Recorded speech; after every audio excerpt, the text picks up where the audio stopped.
Member for Castries South. Thank you very much, Mr. Speaker. Mr. Speaker, this legislation affects two members on the government side and affects two members on this side.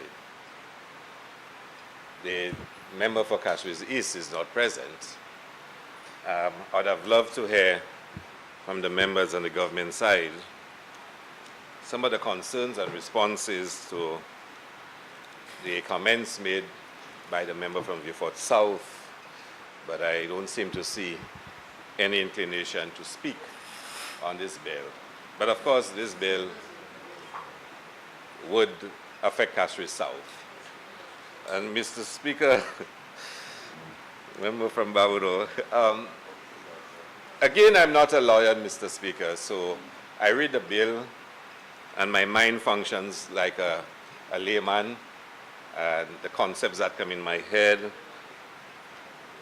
forces me to ask some questions. And I want to make some general comments, Mr. Speaker. Mr. Speaker, as far as I know, in 2015, there had been numerous consultations with a view to passing a local authorities bill. And I believe when we had elections and the government changed, there was actually before Council, Castries Constituency Council, a draft of a bill, a Local Authorities Act, a draft, Mr. Speaker.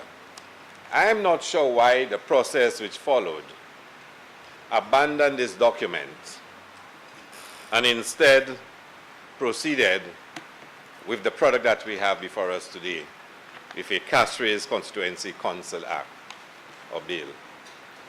The member from Beaufort South says it's for probably primarily the purpose of the vanity of an individual. But I was hoping that the minister would be here and at least explain why this draft, and I've had a chance to read it, Mr. Speaker, and I must say it's quite admirable. It provides for the return of elections to the local government authorities. It is very detailed and explicit in what local government authorities can do and cannot do. And I believe the previous government has spent monies to get this draft prepared. And I have a copy of it, and I'm sure other persons on the Castries Constituency Council would have copies of it. But it appears that this was abandoned. And instead, we have a Castries Constituency Council bill before us. And I'm wondering, having listened to the member from Beaufort South, whether or not this is probably even deeper than just enhancing our local government in St. Lucia. And Mr. Speaker, I want to express some concerns about the functioning of the Castries Constituency Council as a way of expressing my deep concern as to where this can go, and especially noting the comments made by the member for Beaufort South. Mr. Speaker, I see in the bill reference to, and I think Section 5, the constituency of Central Castries is declared to be a municipal city. The constituencies of Castries North, Castries East, and Castries South are declared to be municipal districts. What is a district and what is a city? So Castries Central is a city now. Castries South, Castries North, Castries East are districts. Now I knew St. Lucia had a certain number of districts. That's what I grew up learning at school. But according to this act, Castries South is now a district. But this is what this says, a municipal district. Now, do you move from district to village to town to city? Because Castries Central is now a city.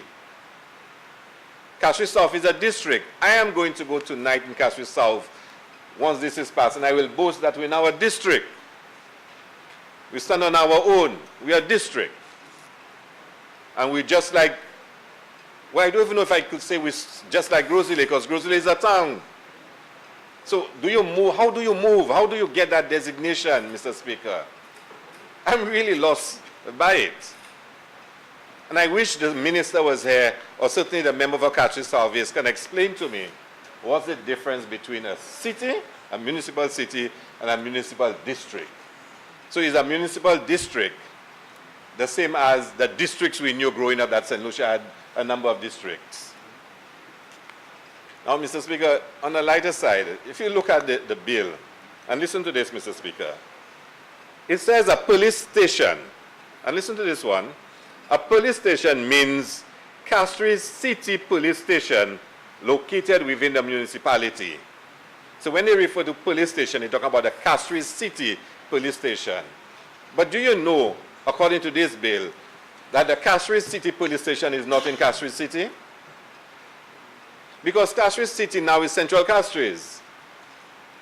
The city police station, the Castries Police Station, is in Castries East.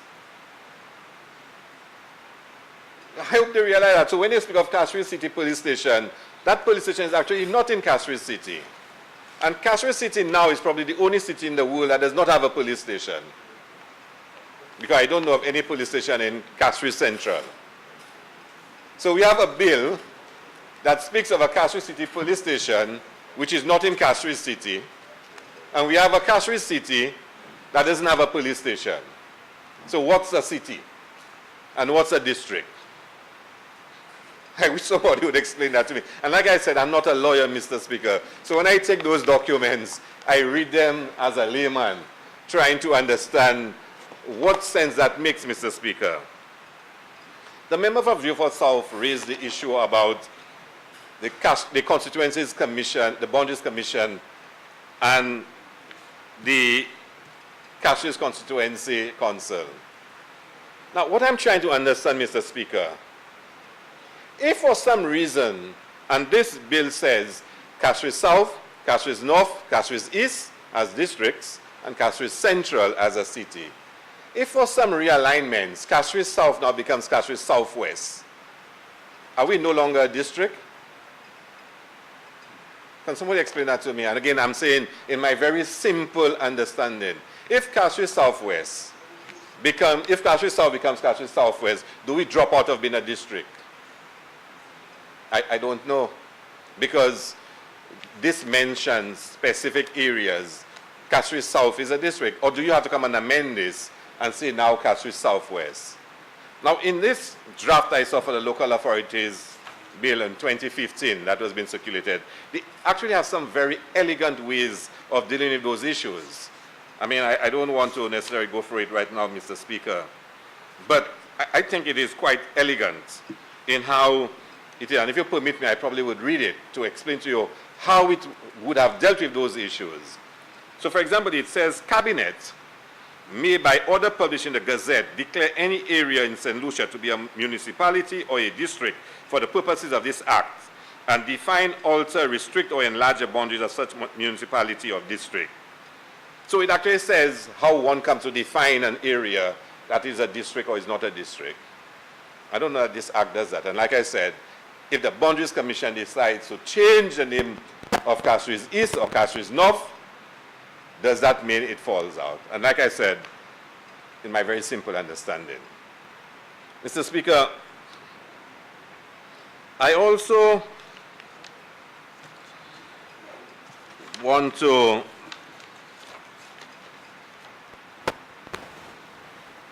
focus on the primary reason for this bill. And it speaks of, under Section 7, it's to provide for the good governance of the municipality. Now, Mr. Speaker, I want to be very careful, because the time is maybe a bit premature for me to put out all the issues relating to the good governance of the Castries Constituency Council. I may never have to do it, but I may have to do it. So I'm going to be very limited in some of the things I say this afternoon. But, Mr. Speaker, when one speaks of the Castries Constituency Council and good governance, the two shall never meet.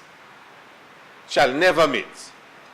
The Castries Constituency Council has become synonymous with bad governance, irregular practices, and some might even say bordering on corruption.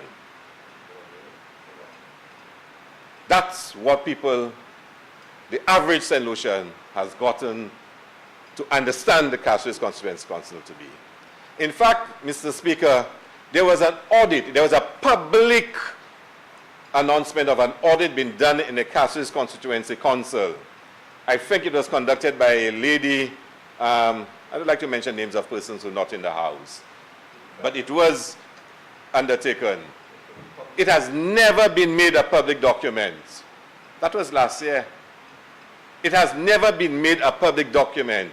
And today we come into this House to discuss a bill relating to the same Castries Constituency Council. The document, the report, the audit has never been made a public document. Never been made a public document, Mr. Speaker. And your time will come, don't worry, don't worry. Mr. Speaker, let me just indicate to you a simple matter.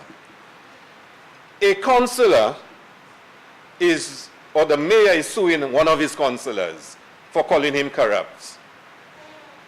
Deny it. The mayor is suing one of the councillors for calling him corrupt.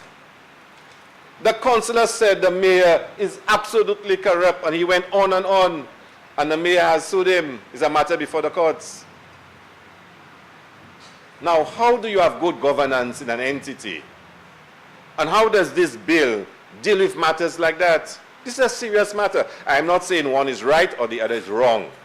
But if a councillor can say that his mayor is corrupt and he's been sued and there's a matter playing out in public, and when the case is being heard, I'm sure it's going to attract a lot of attention. How does this bill deal with some of those issues, Mr. Speaker? And Mr. Speaker, we know the history of the government when it comes to using towns and village councils, Mr. Speaker, for corrupt purposes. And Mr. Speaker, we have the review of the financial operations of town, village, and rural councils, Mr. Speaker, a document that was sent to the DPP for action to be taken, and which was never done. It will someday, Mr. Speaker, probably come back on the table again. Mr. Speaker, that's the history of using councils, Mr. Speaker. And some people like to go and take past reports and quote unquotes. It's a little premature. We're not doing that just yet, Mr. Speaker. The time will come.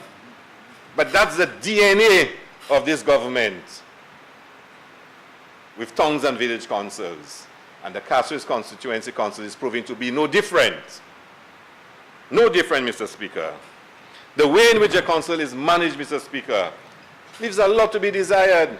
Mr. Speaker, I spoke to 4 councillors and asked them about this bill being debated here today. They did not even know this was coming before Parliament. Councillors, huh? They did not even know this was coming before Parliament. They did not even know. That's how councillors are left out of the operations of the Castries Constituency Council. Left out. Decisions have been taken with no approval from the council. I asked my representative on the council over and over, can you tell me how much did it cost to refurbish the office of the Castries Constituency Council? And he keeps saying to me, this has never come before council. It was never approved by council. They have no idea how much was spent. Imagine that. Hundreds of thousands of dollars never came for approval before council, Mr. Speaker. And there's a lot more to say about that renovation and the contractor and the whole circular network, but that's for another time in another place, Mr. Speaker. This is the council we come here today to discuss this bill all about, Mr. Speaker. Mr. Speaker, for the last quarter of last year,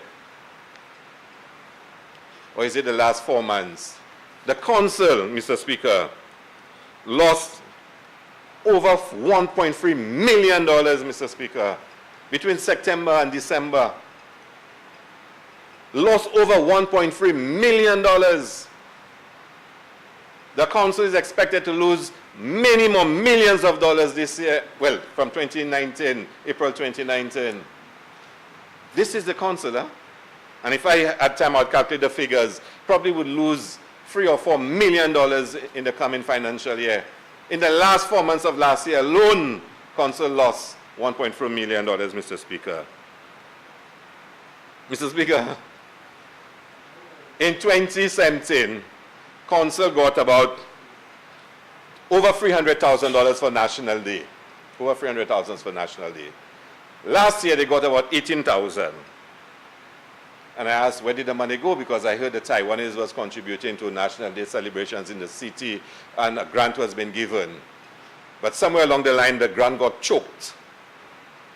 Some ministry somewhere, I don't know. But council cannot report receiving the monies for National Day celebrations. Right here, we're discussing a bill pertaining to that same council. National Day in December last year. And whilst we're speaking about that, you would hear stories, Mr. Speaker, that performers have not been paid. And when you ask the performers, why you've not been paid, how much was your contract? And they say X amount. And then you're going to find out that the amount that was paid to somebody else was twice that amount.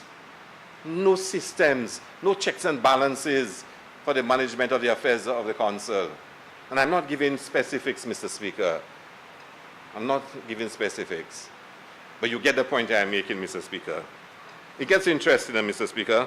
I want you to hear this. I see a note there on cemetery, Mr. Speaker. Almost anybody who dies in Castries South now gets a burial spot at half price. Now, I like that when they get burial spots at half price. In fact, from now on, everyone who dies, I will tell them, go to the city, Castries Constituency Council to get their half price burial. Now, free. So, you're moving from sleepy to dead, Mr. Speaker.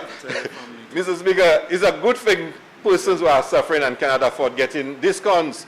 But I hope Castries North can get discount, and Castries East can get discount, and Castries Central can get discounts. But that's another story, Mr. Speaker.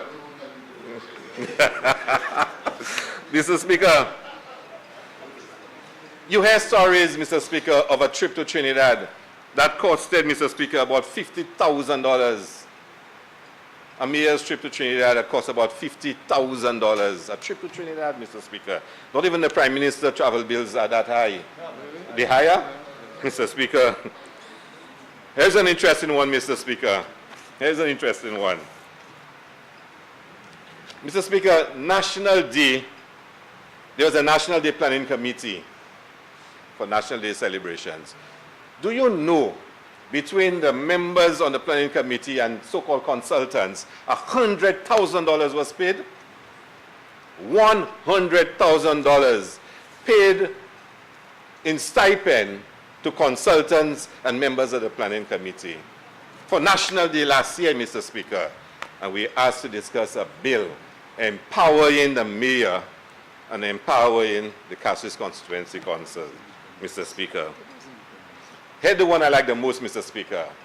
For the last 2 years, almost 300 hams and turkeys were given at Christmas time. Officially, they were given to staff. But I can tell you, I went to a couple of homes where I was offered ham in Castries South. Mr. Speaker, 260 hams and turkeys, Mr. Speaker.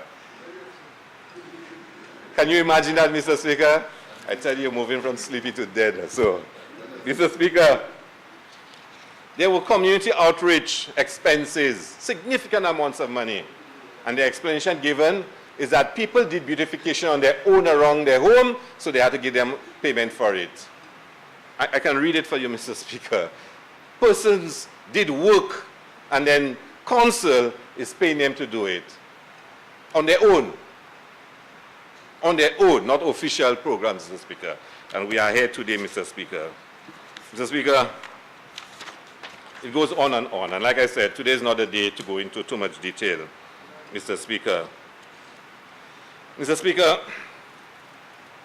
in the documents you will see that the Castries City Constituency Council got an advance on a loan from SLDB. And I'm asking the councillor, what's this loan about? What's the terms and conditions? They said to them, it never came to council. So the Castries Constituency Council is negotiating a loan, is getting an advance from a bank on a loan, but it's not even come to council for approval. Who is approving that?